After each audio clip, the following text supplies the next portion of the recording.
Hey everybody, Joe and Ashley Kovacs here. We're here for episode 6 of the THROvacs Podcast. It's where our passion for throwing and the Kovacs family collide. All right, they might know already just by this background, but we're definitely not at home anymore, and the last We're not at podcast was home. either. But I'll let you kind of take it away with our topics and what we're going to be talking about today. Yeah, so obviously we are in a new setting here. We're not at home. We are in Hawaii for a training camp. Last year we came here for 6 weeks and set up our season before your season opener. And we really enjoyed it. Had a great time, obviously. More than training, I think that it was great for our family and just like a good kind of escape for us. And I thought it really set us up well. So this year, I think we weren't sure what we were going to do. And we had some people come to train with us and it just ended up working out. So we're really excited to be here. Obviously, it's super great to be out here and I'm looking forward to getting this training camp going.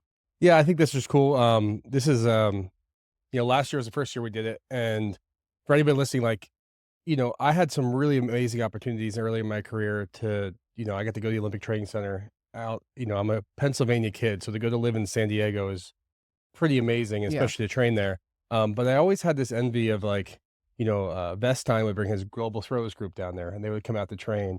And I would see all these people come to train where I was. But I just love the idea of going on a training trip where you kind of like pack your bags with this kind of mission mentality of like, we're there for a purpose. Right. And it really wasn't until last year was like the first time I was able to do a training trip because, I couldn't justify leaving San Diego to go to a training trip when everybody's coming there when I was earlier in my career. And then, of course, when I was with you in the collegiate system, my training trips were going to your track meets, you know what I mean? Yeah. Or staying home. So, this is one of those things as I would get older in my career, I'm so glad that I'm able to do these things I've always wanted to do. And Yeah, I think for us as a family, last year, this trip was amazing. And we've been here just over a week now, and it's already started off pretty amazing too. So yeah, you can't really go wrong. definitely. And I mean, obviously it's a unique situation for us since we have the whole family unit out here. It's not normal for the coach and wife to be married, even though you see that sometimes, but it's made it work for us. And to bring our children out here has been really awesome. I mean, last year when they were only 1.5, it was a little bit different than it is now. Now I think they definitely understand what we're doing and they know that we're here. Well, they scream Hawaii They scream now. Hawaii at the top of their lungs. Like they're having a great time. So it's just all around. I think it's just a positive. I also think that to your point from like last week when we were talking about perspective, it's like a literal flipping the switch. Like we have changed our environment. Everything about what we're doing is different. And it's like, okay, now we're getting ready to go. And I think maybe there's a misconception that we're out here and we're like on vacation. And I mean, we're literally doing every single thing that we were doing at home here, which has been cool because obviously I've been still doing my thing with the people I work with online and taking some of the people that I've worked with at home in person virtually. So we are doing it, we're training and still on the ground with the kids and it's full days, but it's really, really awesome. So Yeah, I think the idea of like a vacation mixed with training seems kind of like contradictory. But I definitely think that there's this maybe not a vacation because it's not like we're just straight up relaxing, but like to be able to go out in the morning and we do our throw session, which is super intense, but it's great because it's hot and you leave sweaty. And then like you feel like you did some work, especially if I'm lifting here in an old gym, it just feels right. But then be able to go home, shower, have some food. I actually end up taking a nap when the kids take a nap. So which is important. I mean, so yeah, that's kind of like, but you're able to go do some hiking and stuff. And then by the afternoon, like as a family, it does feel like a vacation, even though I might not be going on the same hikes that you are doing. Obviously, I can't be doing that, but like to be able to share these moments, and I think we have a very unique situation with that. We can blend this work style, life balance. That's one of the reasons I'm still throwing because I'm able to do this with you. Like I don't want to stop that. So I think we're finding ways to keep it going. But I think this is like one of the things I'm really proud of in my career when people are always going to think like, how many medals do you have? How far do you throw? Like, that word lifestyle design is used, maybe it's overused, but I really love that we're able to do this. But I definitely think it's really important to say, like, you can have a very high amount of focus while still enjoying something. And I think earlier in my career, I didn't have the maturity to have that balance. But now this part of my career, I'm able to capitalize after that experience and kind of have the time together. Well, I think that boils down to what we're planning to talk about today, which is training environments, training groups, training in general. And like you said, you're at a stage in your career now where you're realizing that it is like there's no like training stops Mhm. and life begins. Yeah. And I think that's something for me. Like I've used this quote before, John Godina. I'm sure you've heard me say it when I was at Ironwood. My first time ever out there was my freshman year of college. I actually went out there as a camp coach. I was there as a camper. Yeah, you always say that, and I actually feel like I legitimately do remember you. I actually just remember the Under Armour cut off, Oh, yeah. That's me. tight Yeah. cut off, Yeah. and I remember, like, that you're I remember there was a kid from Pennsylvania because I obviously from Ohio, and most people were from the West Always Coast, flexing, yeah. and you really were flexing, but I like, no offense, I wasn't looking at you like that, like, I wasn't trying to look at any of the campers like that, even though I wasn't that far removed from it, right? But Mm. I do remember you. But either way, I remember John got up and he did, like, a question and answer thing, and everybody was asking, "How far have you thrown? How many medals do you have?" All these things, and one kid said to him, "Yeah, you're a professional, like, how many hours a day do you train?" And John was like, "I train 24 hours a day," and all the kids laughed. And John was like, "No, I'm being serious." Because when I'm training, I'm training. When I'm eating, I'm training. When I'm sleeping, I'm training. Yeah. When I'm out to dinner or when I'm going to do something social, like, I am still thinking about training. And that was a very impactful quote for me Mm. because I understood from that perspective that it never ends. Sure. And so for you and for me doing this together, we have found a way to kind of make it one big loop. Mhm. And the thing that I think is awesome about doing these training trips, like you said, we have this really cool routine where everything is really revolving around the training, but we're still building in some really enjoyable, fun experiences and like making some memories with our children. We haven't had to put that part of our life on hold to continue your training. And I think that, like you've said, and like I'm saying, is probably the reason that you've continued for as long as you have and that you're still enjoying doing it.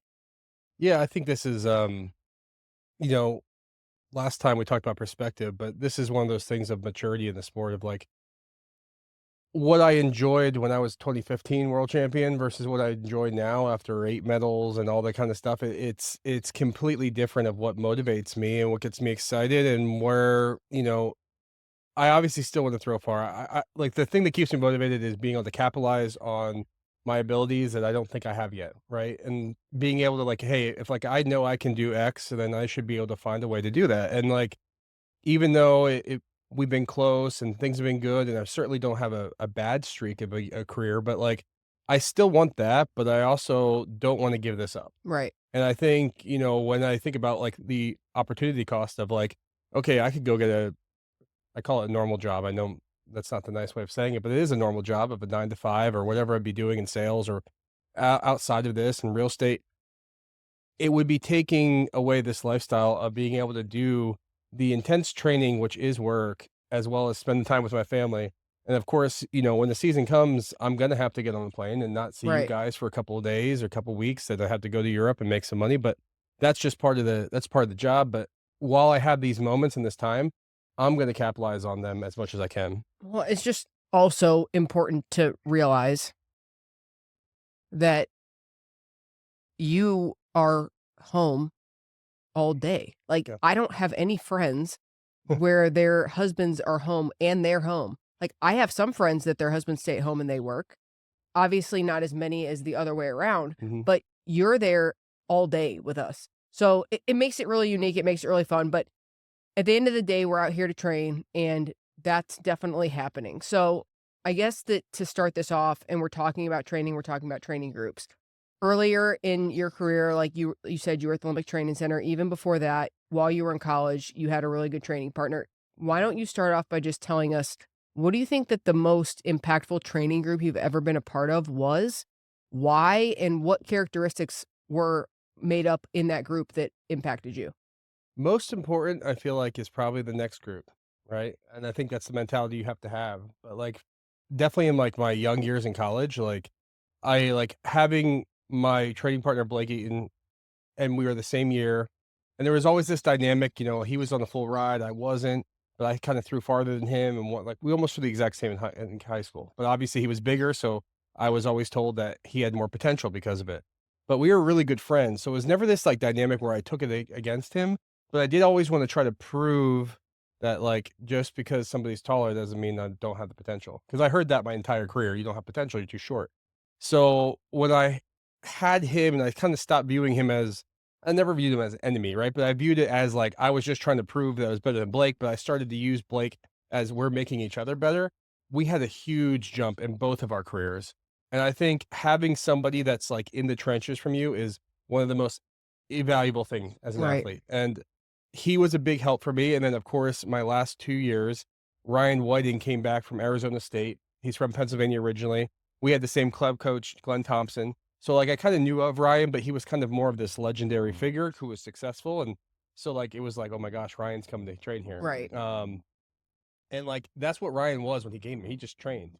And, like, we just got to watch sometimes, but really, my 5th year, when TJ Crater took a job in Washington after, like, the 1st or 2nd week of school, we didn't really have a coach to replace him, and then that kind of turned into, like, okay, we're like, I'm gonna just train with Ryan when Ryan trains, and I think it was really impactful for me because, I put Ryan on this pedestal as he was. He deserved it. He won the indoor world championship that year. He made the Olympics.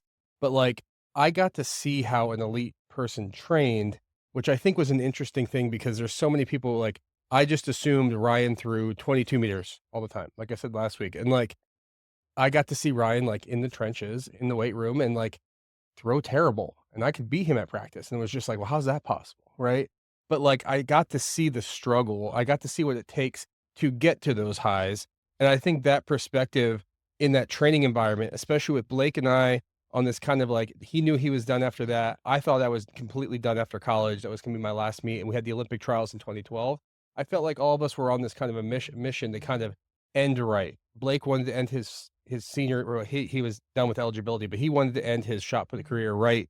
I wanted to end my collegiate career right, and of course, Ryan wanted to make the Olympic team. So it kind of felt like we were on this mission together, even though it was never spoken. It was never like, "This is what we're doing." It was just kinda like everybody kinda started to have a reverence at practice of showing up with a better intent, and I think that's an important thing if anybody's listening in high school, to college, it's like, it's not this plan of like, "Hey guys, like we're gonna go throw PRs together." It is the intent of the mindset of what you bring before you even walk in the door. When you're already kind of fueled and ready and you kind of see the other guy and it's just like this, you kind of give the head nod of like, we're here to do some shit. And I think that's an important thing. And I think that's one of the things that really allowed me to go from, hey, this is gonna be my last time throwing the shot put in 2012 to like, oh wow, you just had a meter PR in a month and now you're gonna be in Europe, and now you're gonna keep on going and have the career I had. But I mean, I had a lot of great training partners that kept going, and, like, from there, obviously, I went to the Olympic Training Center and worked with Coach Venegas, and, like, that was a hard decision for me to go there because I left a really good training environment, but Blake was done. I didn't really have a coach at Penn State, so I left leaving training with Ryan, which I was successful at, but then going to the Olympic Training Center, for everything that everybody told me about Coach Art Venegas was he's going to tell you what to do and he's going to be a dictator. Well, if you go a year without having a coach, that's the first thing you want to have is somebody who's going to help you and tell you what to do. And I was fortunate that I had a great training group out there. Eric Worski, who's at Florida now, Whitney Ashley, she made the Olympic team with us, and then a couple other people like Tia Brooks and Garrett, Richard Garrett came in, and like that just kind of fed on top of it. Yeah. So let's unpack some of that because that was a lot all at once to just kind of like talk about like what Well, made the that's why I group. stopped. So let's see what made the group like you said, um, you had kind of like a unspoken chip on your shoulder with Blake. I think that there are some like dynamics that happen, like undertone dynamics that happen that can fuel people. I think another thing about that too is one of the things that I've seen as a commonality, and I've even seen it this year at NCAA, is like you look at it, most of the people that had All-Americans had at least one other person in that same event area present at the meet. So Mhm, not to say that like some events you saw two people from the same school in the same event. mhm.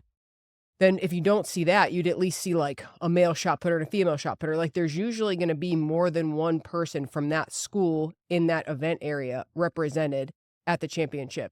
So that's like something that you see pretty often. I think that the value of training partners is one of the most powerful things that you can have, especially at a young age. But I think that it's not really only just about somebody pushing you necessarily, but I think that there are these undertone dynamics of, I mean, in the college level, it's like you're on a full ride. I'm on not on anything. I'm better than you. I'm going to beat you. I think those types of things really end up pushing people. They can be a double-edged sword, though. I think, like you said, you didn't take any of that stuff directly against Blake necessarily, but like in different situations, it can become toxic. And I think that, a coach has to kind of be able to read the room on those things and understand what's fueling the group, but also be able to step in if it becomes something where it becomes toxic. Sure. Well, I think you're right with that, and I think, it's so different now than it was for us, and I know I'm the old guy in the sport, but I look back at how it was for us in college. Like, if I used to attribute that percentage of scholarship with your actual worth. And, like, now that the Wild West of the transfer portal, I don't know if I would have ended up staying at Penn State because I was so caught up with that at one point in my career.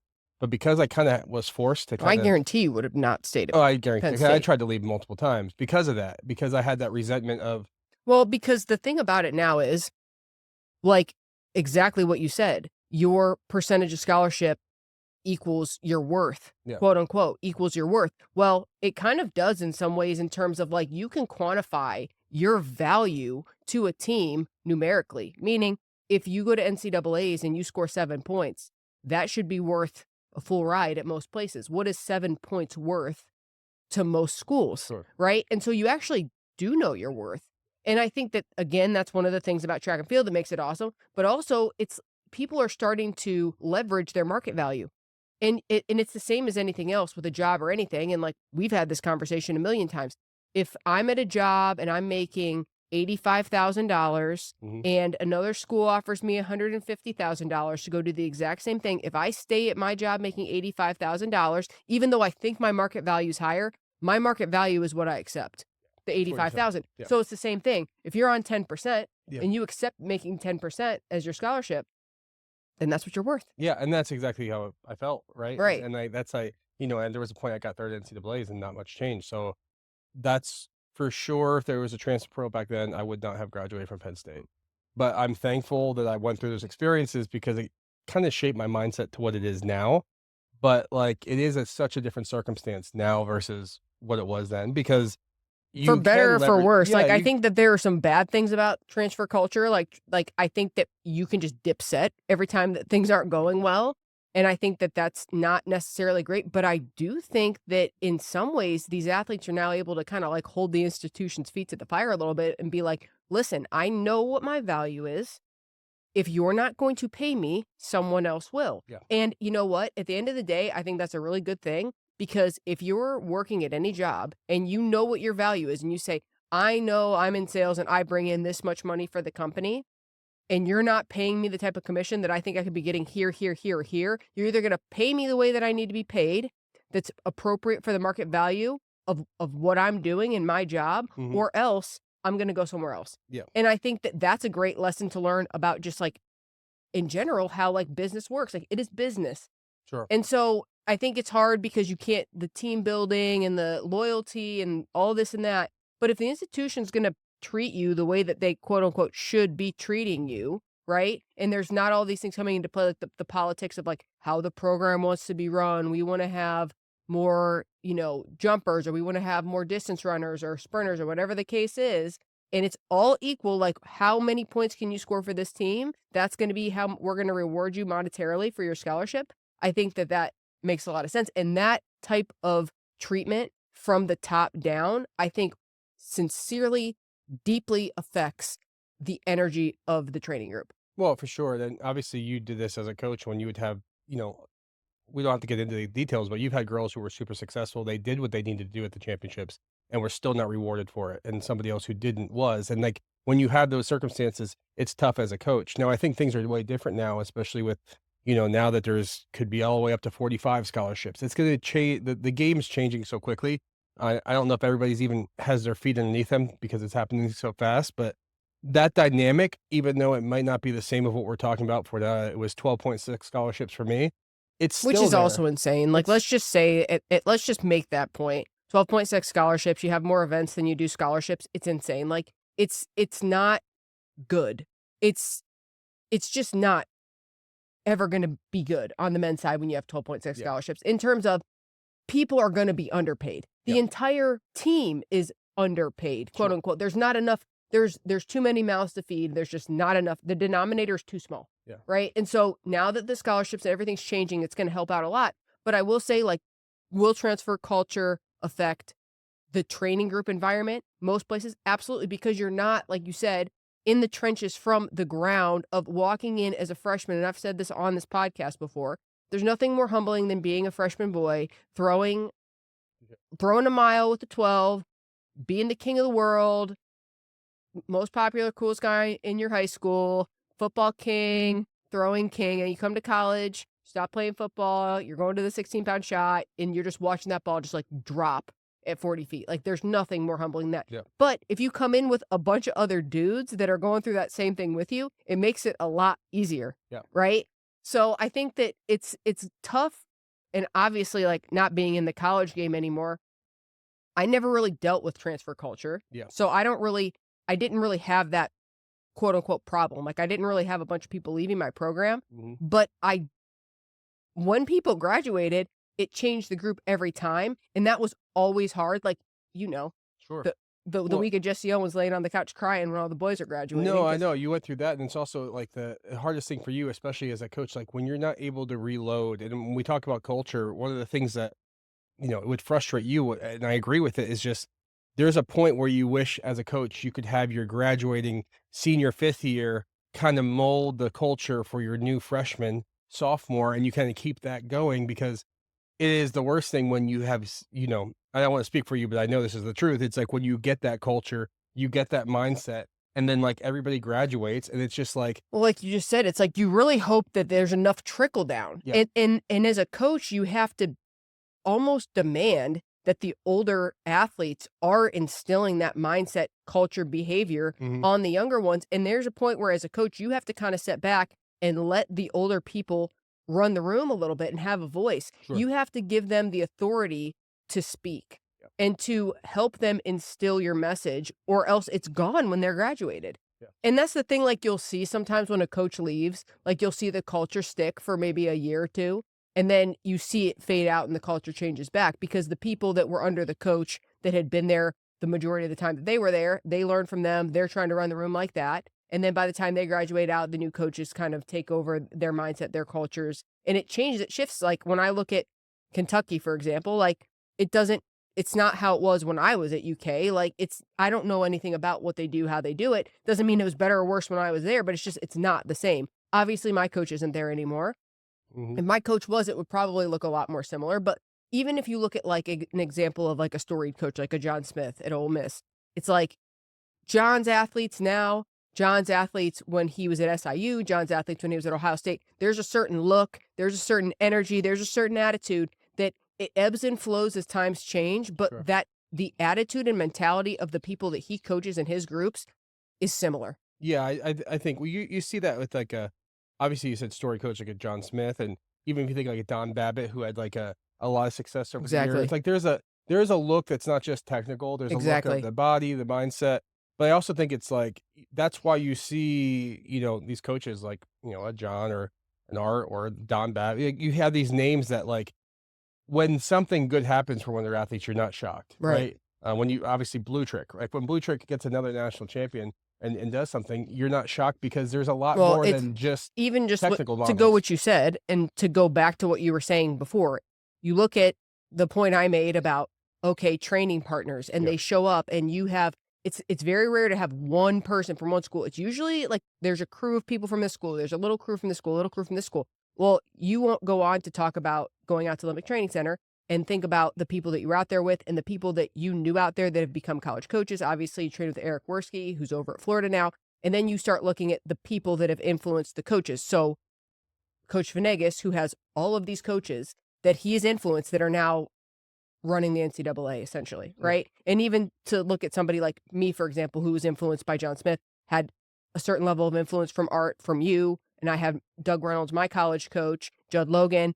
All these people have these trees, and now even there are some athletes that I've coached that are coaching, which is sort of crazy a little bit, but it's awesome to see how that goes, like these coaching trees. And it's kind of a similar thing to the training group perspective of just that attitude, that mentality is passed down from generation to generation, from coach to coach. Well, I think it's cool too. I mean, like, even when you watch, like, so JC Lambert just had a great indoors. Yes. But like, John Smith was super proud of Oh, him yeah, that, of course. he's part of that tree. Well, and that I'm branch. proud of JC, even though, like, I mean, JC is like my peer, my friend, but at the same time, JC and I graduated like similar age, similar in college around the same time, started out at essentially the same level. Like, he started at SIU, I was at Murray State, Western Kentucky. We saw each other all the time. Like, he's my friend, always rooting for him. Obviously, we love JC, we love Deanna, but it's like when I see JC killing it, I'm like, yes, like, go JC, because also JC and I share a lot of things in common, like a lot of training philosophies we share in common. We talk shop sometimes. So seeing that, and even like with you, like seeing Eric doing well and all those types of things, it's like, that's awesome. You trained with him. Like, that's like your friend, So those types of things for me are super, super fun to see, and the times changing, and like the people that we competed with or against that are out and doing really well. It's just fun to see that, and to see how they're taking the information that they learned as an athlete, or even the struggles that they've had, and how that's made them stronger as a coach. Yeah. No, I think that's the coolest thing too. And like, I think that comes a lot with like that culture and that mindset. And we go back to like, when you say training environment and what we're doing here, like, there are some coaches, and not to spin it completely on this, but when you talk about how, having a guy like Eric, who I saw and trained with, but I see him doing things different now. I think it's cool when I look at like Art's pedigree of his tree, like Dave Dumble and Blue Trick. If you watch their athletes, technically they don't look the same, but they came from the same tree, Right. right? But they have their own, like, Well, it's the interpretation, right, that changes. And I think Art would tell me there's things like, there was things that Blue Trick was good at and he wanted to exploit, and that's what he put into his program. And then, Right. and then Dumble was very focused on some rotational things. So I think a lot of his guys are a lot really good at rotational movement, right? Right. A little bit more so. So it's like, it's kind of funny how you can see this kind of trickle down and it come from the source and kind of keep on growing. And I think it's something cool because everybody has to make it their own. Right. If anybody copies and pastes the program, you're just flipping a coin and you're hoping it sticks. And it's probably not bad because somebody else put thought into it, but it's really growing upon your own personal experiences, because it's not just like we always say, there's no weight room, 5x5, anybody could do that. But like, how intense you doing it, what are Right. you doing after it? And I think that comes down to what the coach is telling you, but of course, our training group, training Exactly. environment, and the people around you. Yeah, I think I 100% agree with that. There's no doubt. And I also think that one of the things that you'd said earlier about the mentality you bring into the group. So you kind of having this chip on your shoulder of like, I'm the short guy, but I can still do it. I think that that's something that you carry with you. Like, I'm able to be competitive at a world level. I've been able to do it for 13 years this way. A lot of people probably didn't think I could. I mean, even from before you were at Penn State, I think that there was some doubt about even getting recruited.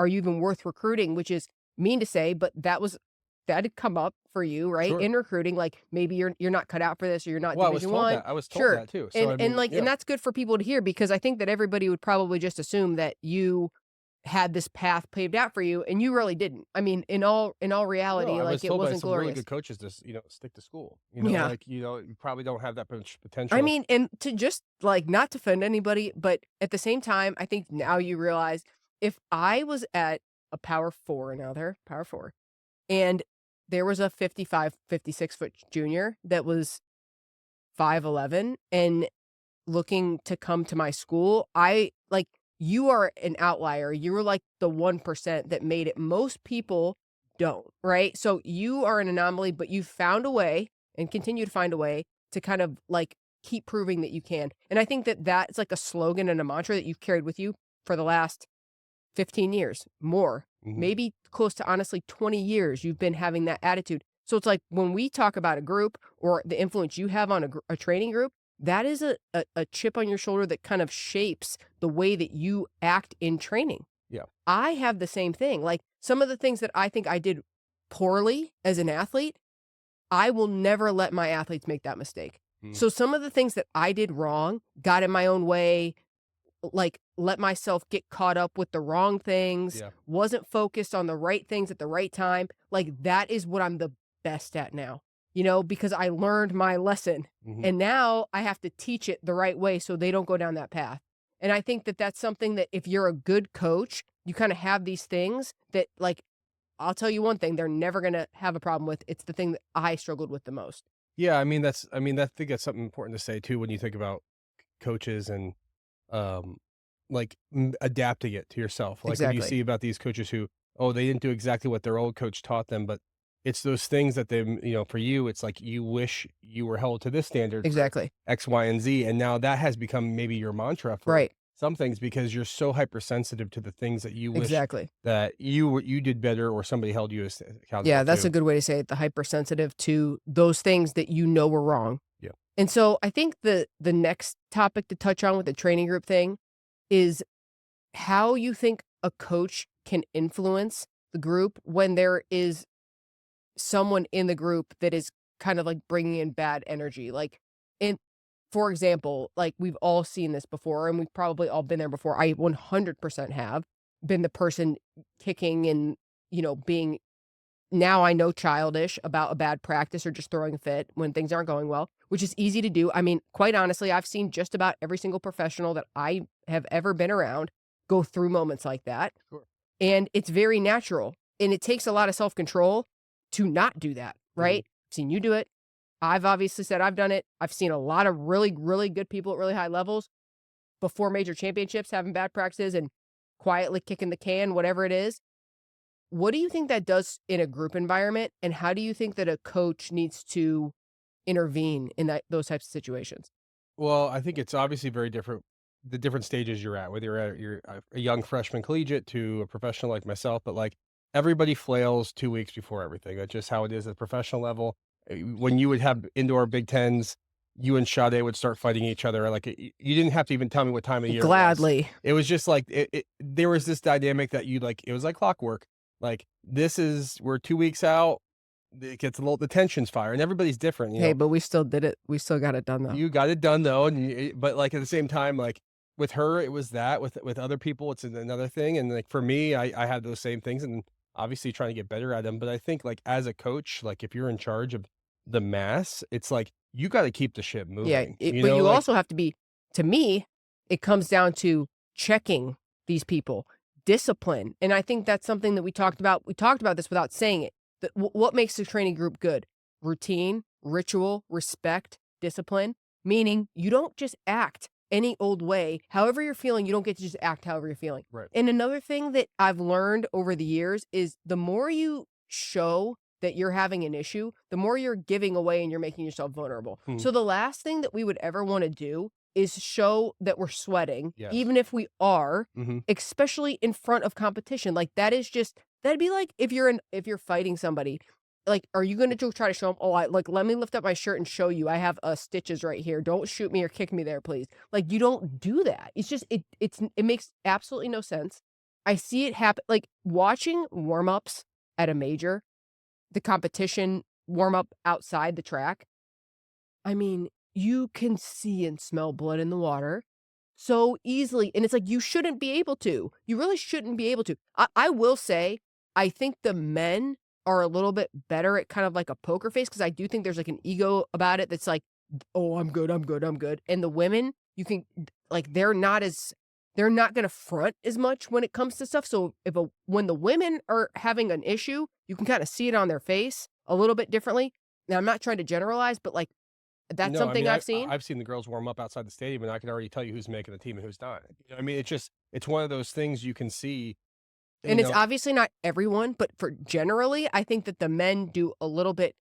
The men are used to kind of just being like, "Oh, I'm good, I got this." So it was just, I missed my hand or whatever. A little testosterone macho thing that the men do. Sure. Maybe it's more common for men to do it because they have to do it to be macho man all the time. Right. But I definitely think there is a lot of like energy shifting, and I think there's only like when Art used to talk about this in the call room, and I think it's the same at the warm up track in this. There's only so much energy, right, to go around. So like the energy's there, and like somebody's gonna suck it from somebody else, because like you said, the guy who's like worried and he's like nervous and this, the guy who wasn't confident walking into the room now just gained his confidence because he saw the guy. Oh, exactly. The guy he thought was invincible is now exactly. acting like he is. I mean, and And he it's already just lost the meat. insane because the energy is so, like, tangible. Like, you can see it. If you know what you're looking for, you can see it from a mile away. You can see it on everybody's face. And the crazy thing is, I mean, obviously speaking from the example of you, because I'm the closest with you, I mean, I think that there have been times where it really looks like dead in the water, bad energy, it's not looking great. And you found a way to kind of snap out of that. And I literally don't ever normally see people find a way to pull themselves out and shift that energy. What do you think that that comes from? I think I've had a lot of practice of, stuff not going my way, and kind of like you said, my mantra of finding a way to kind of buckle down, regroup, and really tap into the things that got me to become better. And I think, that goes for, maybe personally with things in my life and father passing away when I was 8 years old to, grandmother the next day. I've had a lot of these like punches in my life that I had to, you know, find a way to, put the next foot forward and make progress because I think I learned at a very young age, especially with a lot of, family members passing away and a lot of emotions there. It's like there's a lot of stagnation. And I learned that in that point where you're not moving, it's not, you're actually going backwards, Mm. And I think when I learned that, like, I have to have the tools to fight my way to take the next step, even if it's not a big step, even if it's not a far step, even if it's not my PR throw, even in Paris, to bring it back there, it's like, it's raining, all these things are against you. It's like, I have to have the tools that I can trust to do something that I've done 100 times, right? So, like, we don't look at the throw as like this being this crazy thing because it's something that I have had to find a way to do multiple times in my career. So that's why I was able to do that in the athletic point. And I think in my own emotional side of life and being part of a family member, I've had a lot of these circumstances that like I'm almost allergic to, or I hate that stagnation of just the treading water Mhm. where it's just, and I think it's very easy when things aren't going your way, that panic of like, what am I going to do? And I think it's this, trained mindset philosophy with its physical, mental, it all comes together of like when you're in that moment, you have like two roads. And this visually goes through my head. In Paris, it happens, Doha. There's different times in my life where I have this moment. It's like two roads. You can be proud of yourself because, hey, it was pretty good. You're really good. You tried hard. This, or you can like slap yourself in the face and like say, we're not done yet. And you're going to find a way to make something happen. And I think in my career, like, unfortunately, I've had to do that more times than I'd like, right? Because I think I should have been at Well, I different mean, it's stances, actually but that's a, impressive, right? And like in the sense of not as a wife, not as somebody that's obviously in your corner and loves you, but as somebody that's just would be watching this from the outside, even like a normal person, like that sees you do something like that.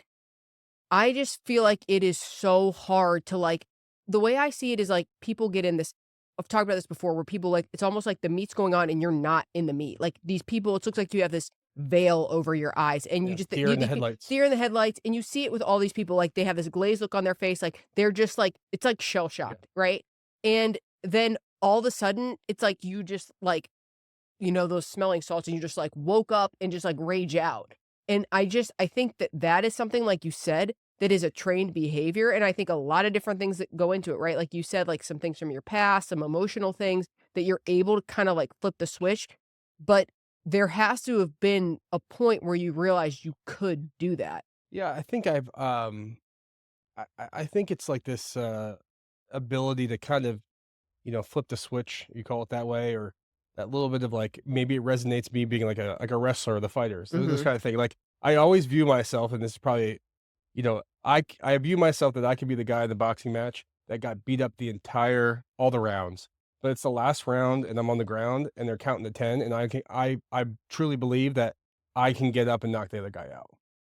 Right? That's one of those things like internally You know that what like, that's called? what's that? Is well, in boxing, I think the term is called chin, and I think that like, the way that they rate chin is the amount of time somebody can get punched or go down and stand back up and still finish the fight. Like, it's called chin. Yeah, I mean, and I think that's why I've been a good shot putter. I think if I did something else, like in some strength sports, I would have been good at those as Well, well. we've talked about the But whole wrestling thing. I think if you would have been a wrestler, you might have been I would have been all right. like the best of all time I would've because been you're kind of like crazy in that way and like you're very mobile. And I feel like you just would have never said die and it would have just been very crazy to watch. And then, I don't know why. The part that, like, as an athlete competitor, when I look back at it, like, it disappoints me why sometimes I let it get to that point.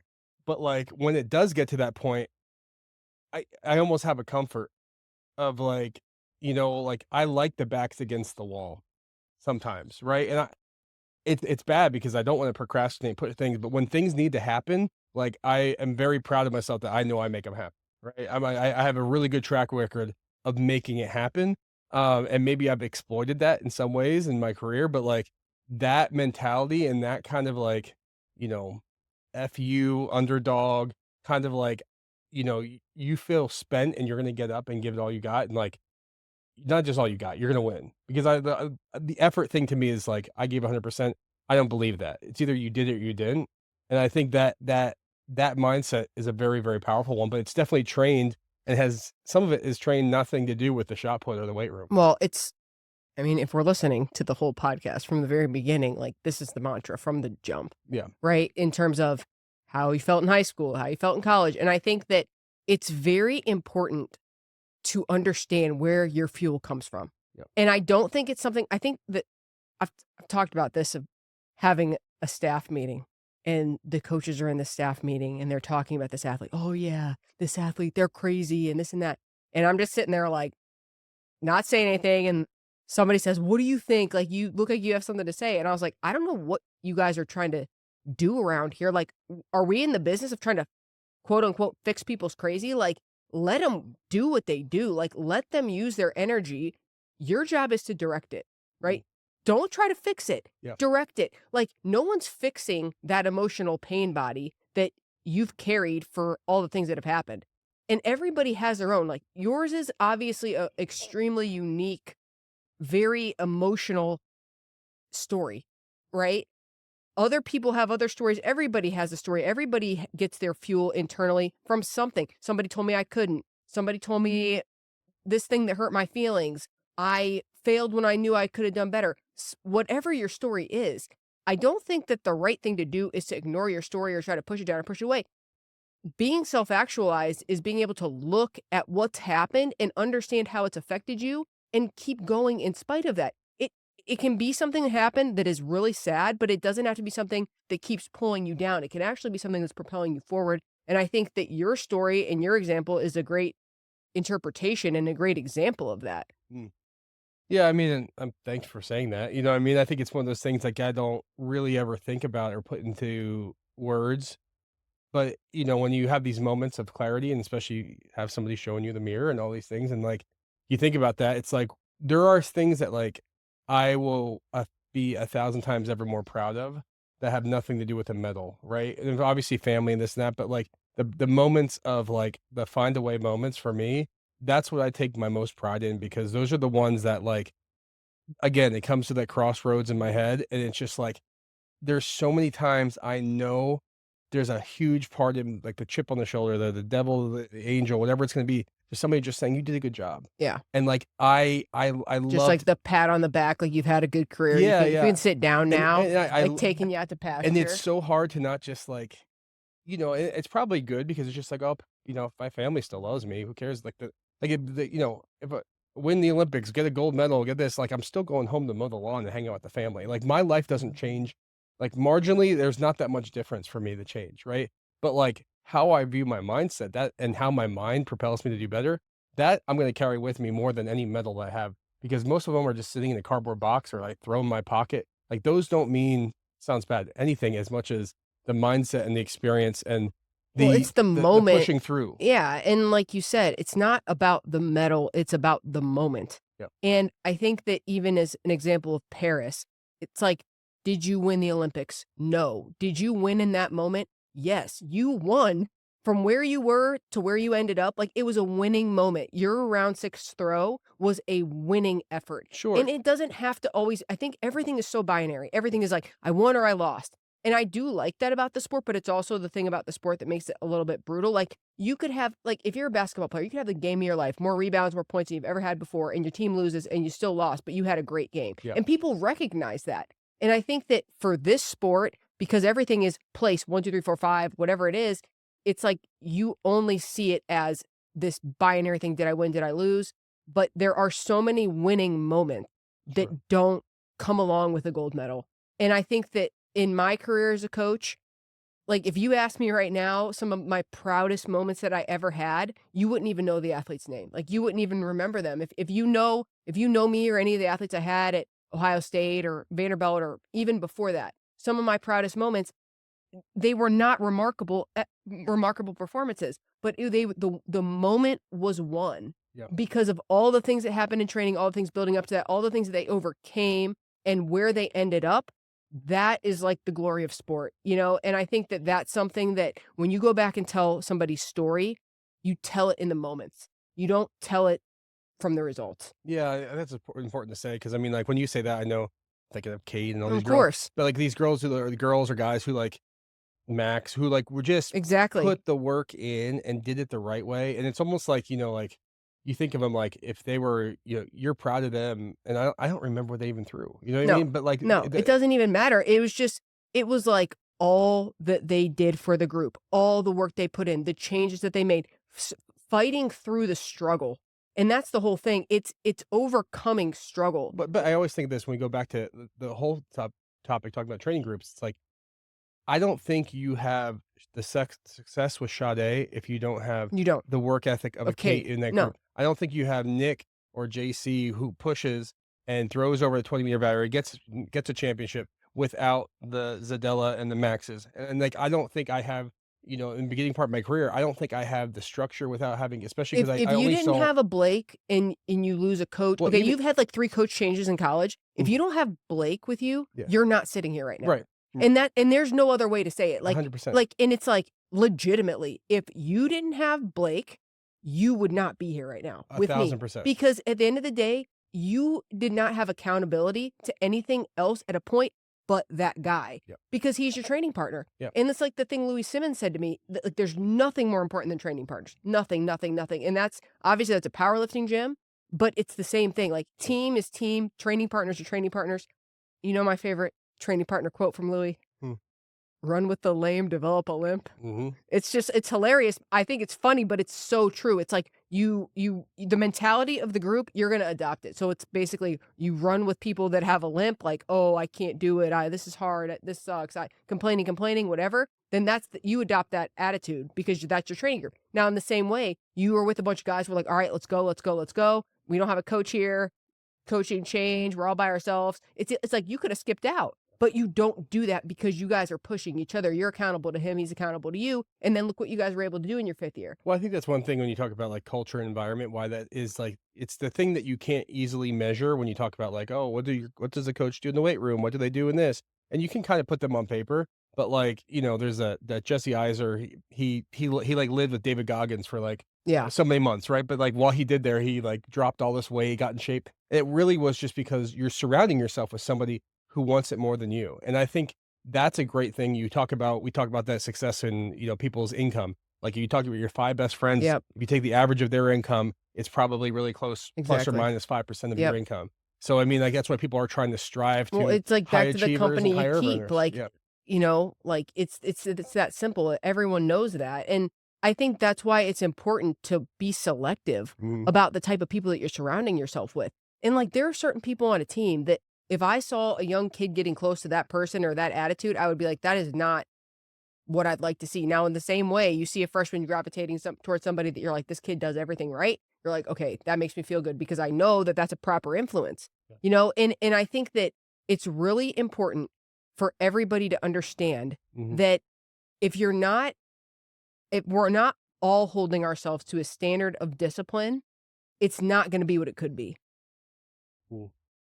I mean, I think that's a powerful thing because I mean, one of the like the principles I think is like for me, I want to get better at the end of my career, and I obviously have been very successful. We have medals I'll talk about, so I have to have good work ethic, but I think that word discipline is a very important one because it's like, cutting the number of throws versus holding yourself to this minimum standard in what you're gonna achieve. It's like having this standard and adhering to it. I think that's something that, like, you really get from your training partners. Exactly. When you are loading up for a big squat or big bench and you're with somebody who's stronger than you, like, you don't wanna be the guy who has to take 2 plates off for your set, right? Right. And there's just Right. something It's about like that. carrying your weight. Like Yeah. there's so much to be said for just like carrying your weight. Like you don't bring the group down. Like you are the way that groups are great is you just keep pushing each other up. Yeah. And I think that every single good team, you can look at anything, NBA, NFL, the chemistry of the team, the top down, trickle down command of the coach, and it is 100% in my opinion the coach's responsibility to manage the discipline, the respect, the reverence of the group.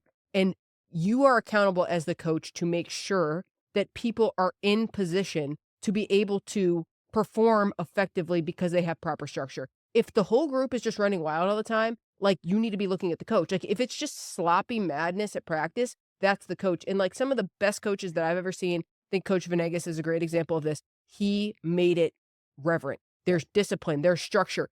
You're not going to act this way. Obviously, I was never in a group with him, but just from talking to him, talking to you, talking to people that have worked with him, that is one of my favorite things about him is just he made sure that it was done the right way. Well, and that's one thing I love about what training with him was the mindset, because I think he trained the mind even more than the physical side. I think that's was Right. his, like, intangible of, like, I say, like, what is he the scorecard the best at? I think he's great at a lot of things, but that mindset thing, and I think with that reverence that he taught me, and some things were just funny because he was a funny guy, but, like, if he showed up, because he would come down to the training center every other week for 3 days, if he showed up and came down there and everything wasn't the rings weren't swept out, the sector wasn't completely flat, it wasn't new chalk with clean lines, and it wasn't perfect, he'd just leave. So that's like my favorite. He would just leave. That's like actually one of my favorite But stories no, about but him. like I at first when it happened, it was just like, well, I felt this like, well, what do you mean and then when I started to know, like, Art's coming down Monday, and we would go down there, we'd sweep everything out. I'd go down with Eric, put the new chalk lines out, then we'd go get coffee. We turned this routine of, like, maybe just like, why does he care about this? To, like, our mindset was thinking about what we were doing 4 or 5 hours before whatever would be before. But I Because just it was think there's so already much kind to be of said like, for that. Like that's a story that I would share with my collegians. It wasn't even my story, but I would be like, you guys aren't ready to warm up exactly on time.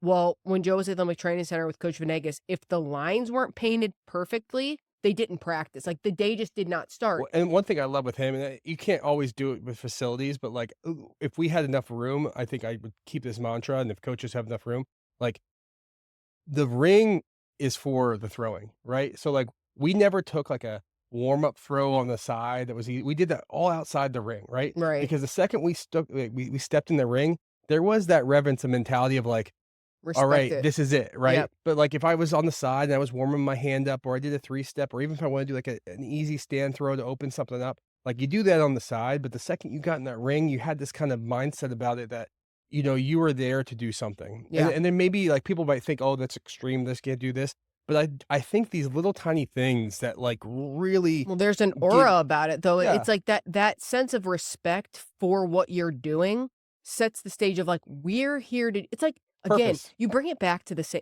I bring it back to the same thing every time. Think about how many little like workers there are to set up a football practice.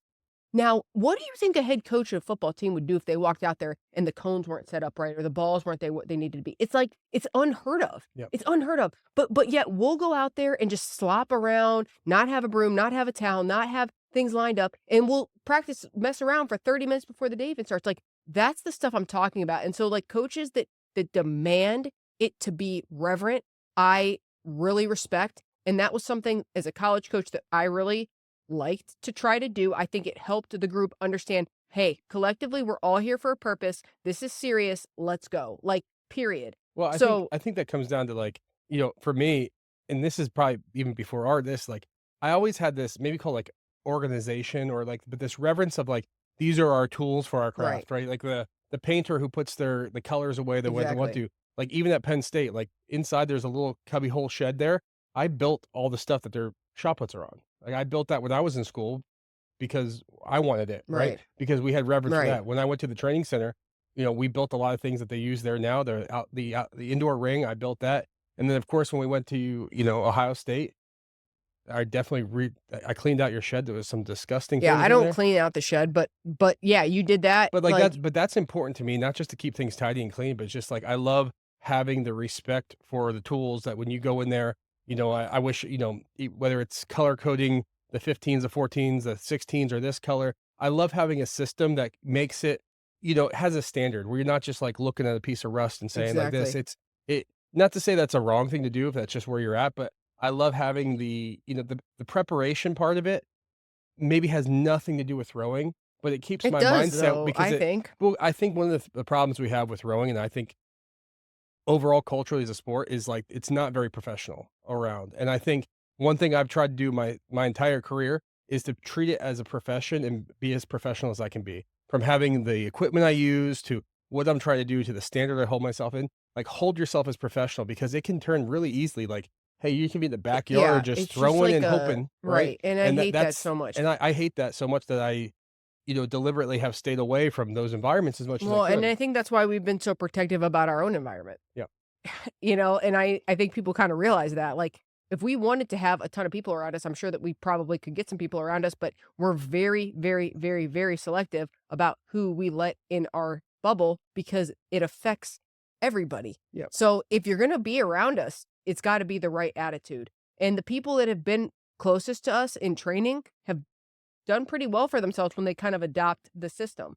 Yeah, I mean, we obviously the track like, I have never trained. I mean, this is now 3 Olympics, 4 with Ryan Whiting. Like I trained with Ryan Whiting in 2012 and he made the team, right? And then I trained with people who made the team in 16 with me, trained at 21 who made the team with me, and then trained with somebody who made it in Paris. So it's like that for me is like I've surrounded myself with for all these quads with either I didn't make the team in 12, I was 4th, but like I've been with people who had the right mindset. Right. And like that's really important to me because like I mean, I see some people on, on the internet just like who like, oh, that could be a person they're strong, they might want to throw far, but the way they train is just so volatile and scary to me. I'm just like, I can't have that mindset around me. No. You know what I mean? It's just there's just some things that like I don't get me wrong. I one thing we probably will try to do is maybe expand our training group in person.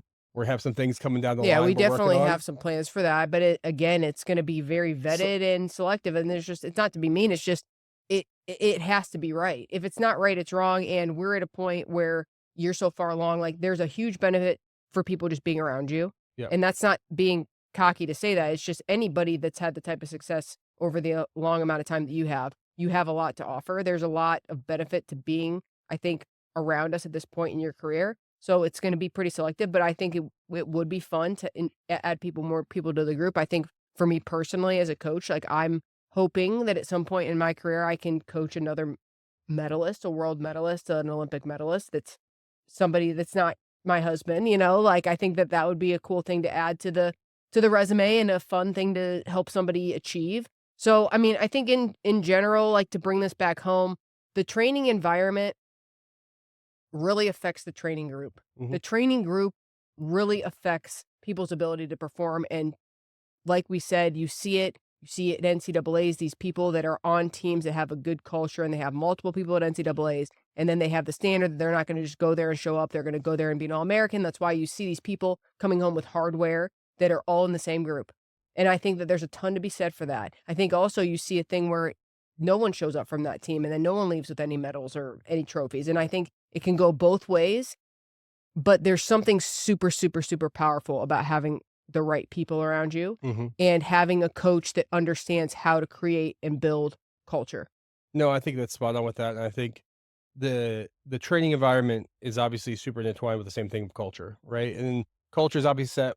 There's a lot of things outside of it, but the standard that you're surrounding yourself with and people around you, there's nothing like it. And when you have a good training group, it's almost like you wish it doesn't stop. And Yeah, you unfortunately, love it.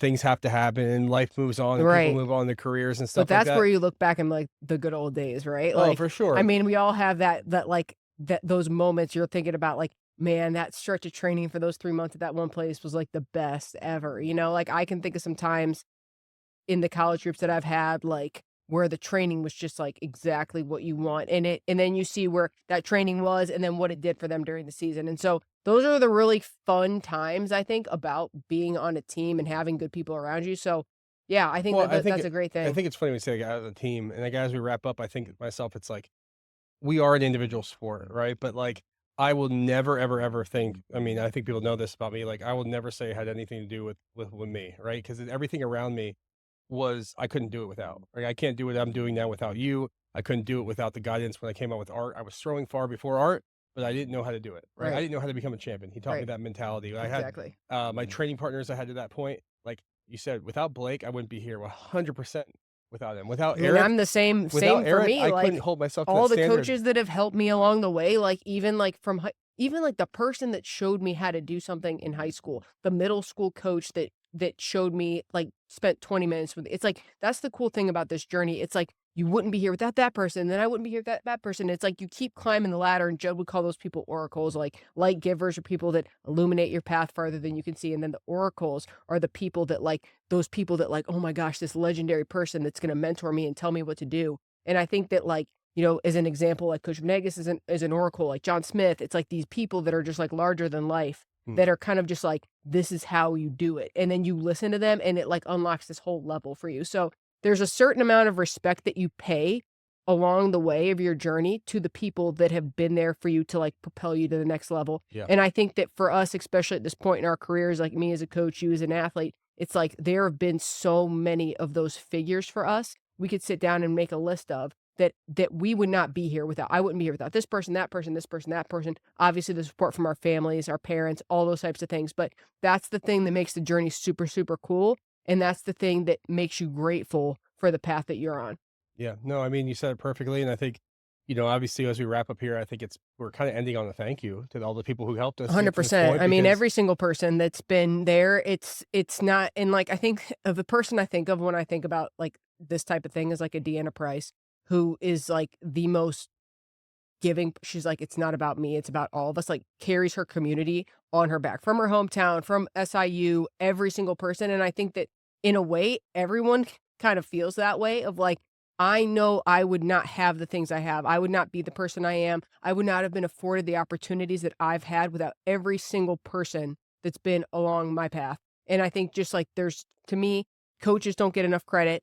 Every single coach, even if they're not with you anymore, it's like they did something for your career. There's no two ways around it, no doubt. So everybody should take a second and like honestly thank the person that's helped get you to where you are. I think that, for me as somebody that's lost one of my mentors too soon in Judd Logan, I hope that he understood and knew the impact that he had on me. I like to think that he did, because I did tell him a few times and he knew how important he was to me. So I think that those types of things are just, they're meaningful, and they're impactful and they're important. And that's actually what this whole thing's all about. So I enjoy this podcast. I'm enjoying the aloha vibes I'm feeling right now. I'm definitely like feeling like I have some Hawaiian breeze going out here, but I'm feeling good.